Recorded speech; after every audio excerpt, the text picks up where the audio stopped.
بسم الله الرحمن الرحيم. السلام عليكم ورحمة الله وبركاته.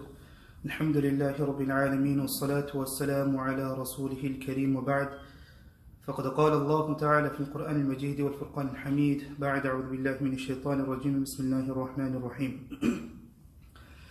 ولنبلونكم بشيء من الخوف والجوع ونقص من الأموال والأنفس والثمرات وبشر الصابرين الذين إذا أصابتهم مصيبة قالوا إنا لله وإنا إليه راجعون أولئك عليهم صلوات من ربهم ورحمة وأولئك هم المهتدون.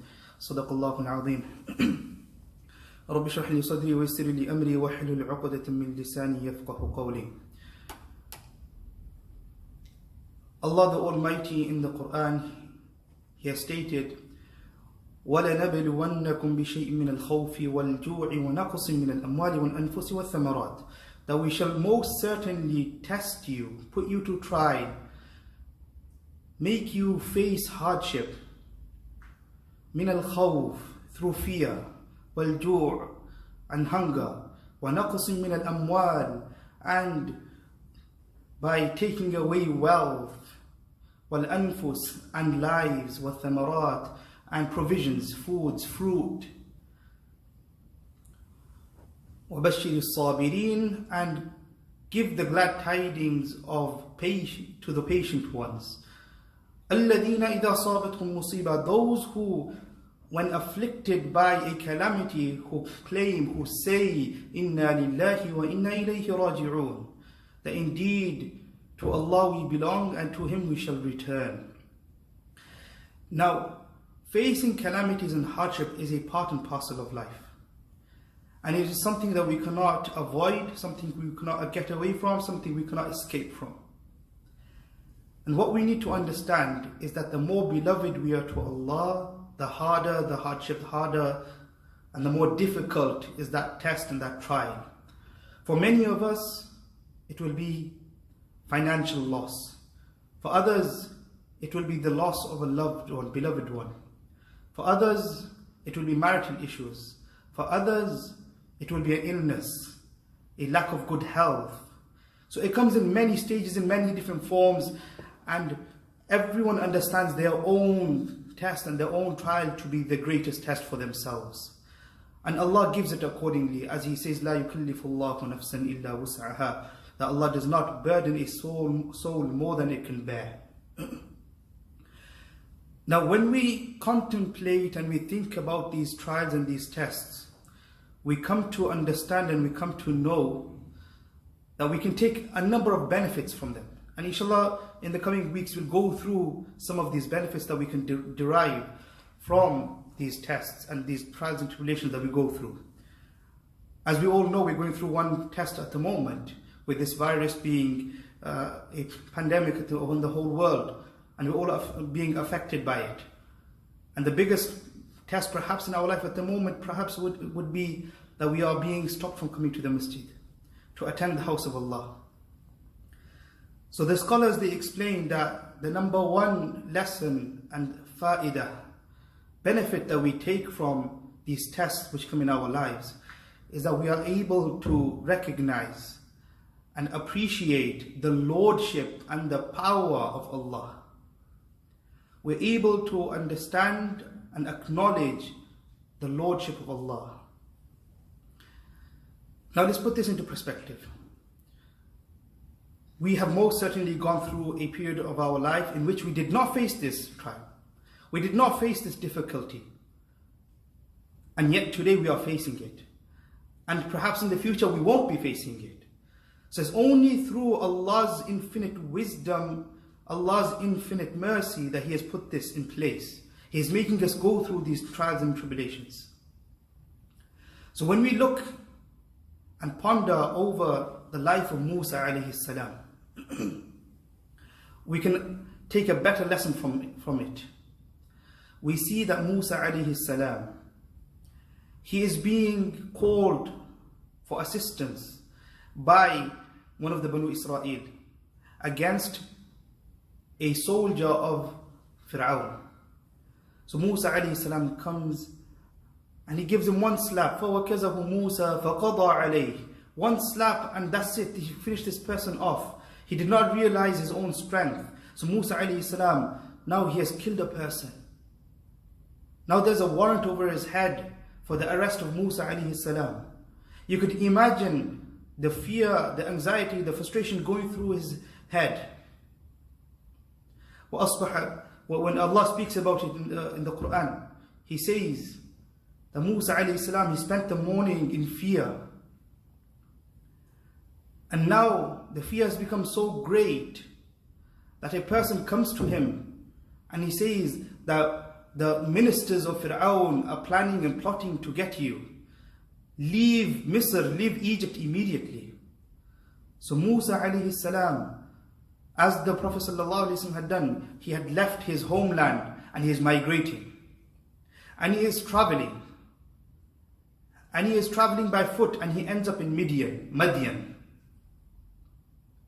And Ibn Abbas radiallahu anhuma, he says that Musa alayhi salam, he traveled by foot and it was such a long journey that his sandals came apart and he was walking barefoot. He had nothing to eat, that his stomach was touching his back, and he had only access to leaves and plants to eat. Imagine the test Allah is putting him through. He had only plants to eat, and when he would eat them, you could see the remnants of the greenness of the leaves on his mouth. He would be appreciative if he had only a piece of date, not a whole date, even just a piece of it. And now he arrives in Madian. And now he's got nowhere to stay, no shelter. He's got no source of income. He has no family. He has no one to consult, no one to take shelter with. He's all alone. We can't even imagine what is going through his head at this moment. And he sees that there are people crowded around a well and two women standing besides that. And he offers them help. And after helping them, he comes back and he sits under the tree and he calls out to Allah. Understanding the lordship of Allah, understanding the power of Allah. And he calls out and he says, and it's a dua that we should all memorize. Rabbi inni lima anzalta ilayya min khayrin faqir. O my Lord, indeed, I am in need of that goodness which you send my way. Indeed, I am in need of that goodness, that khair which you will send my way. So moments later, one of the two girls that he had assisted came, tamshi al-istihya, as Allah says in Surah Al-Qasas, walking very modestly. And she says that my father is calling upon you.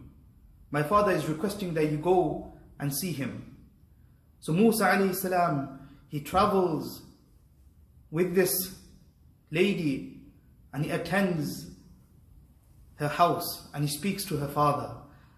And the father, he asks, what is your situation? What is your affair? What is happening? And he explains to this person, Musa alayhi salam, he explains that this is my situation. I was in Misr, I was in Egypt and I killed a person, now they are after me.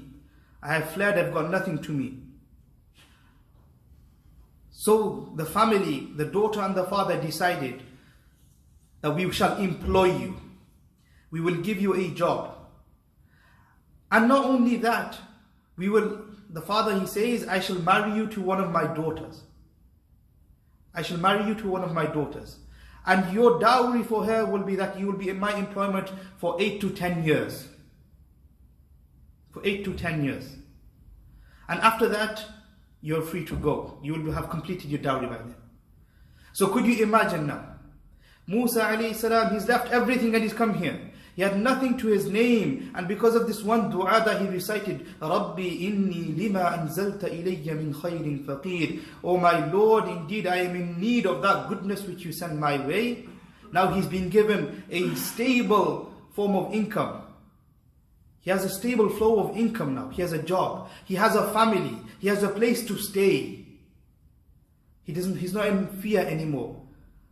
So we can see how Allah works mysteriously and in different ways through His infinite wisdom. So when we find ourselves that we are facing hardship, we are finding ourselves that we're going through difficulties, and sometimes it might seem that's unbearable, then we need to understand and acknowledge the rububiyyah, the lordship of Allah, because Allah's wisdom is beyond our comprehension. We need to call out to Him with the dua which He has taught us, Rabbi inni lima anzalta ilayya min khayrin faqir, which can be found in Surah Al-Qasas, 20th juz of the Quran. And before I conclude, I will mention one other dua that the Prophet ﷺ has instructed us to recite at the time of difficulty, and inshallah with that difficulties will be removed. The Prophet ﷺ says that the dua is Allahumma la sahla illa ma ja'altahu sahla wa anta ja'al al-hazana idha shi'ta sahla. O Allah, there is no ease except for that which you have made easy, and if you wish, you can even make the difficult things easy. So this is a dua which the Prophet ﷺ has taught us. We shall implement it in our life. We should read it at these tough times, and we make dua that Allah, He saves us from these difficulties and He makes us successful in all the difficulties and tests and tribulations which come our way. أقول قولي هذا واستغفر الله لكم ولسائر المسلمين فاستغفروه إنه هو الغفور الرحيم. سبحان الله بحمده سبحانك اللهم وبحمدك نشهد أن لا إله إلا أنت نستغفرك ونتوب إليك والسلام عليكم ورحمة الله وبركاته.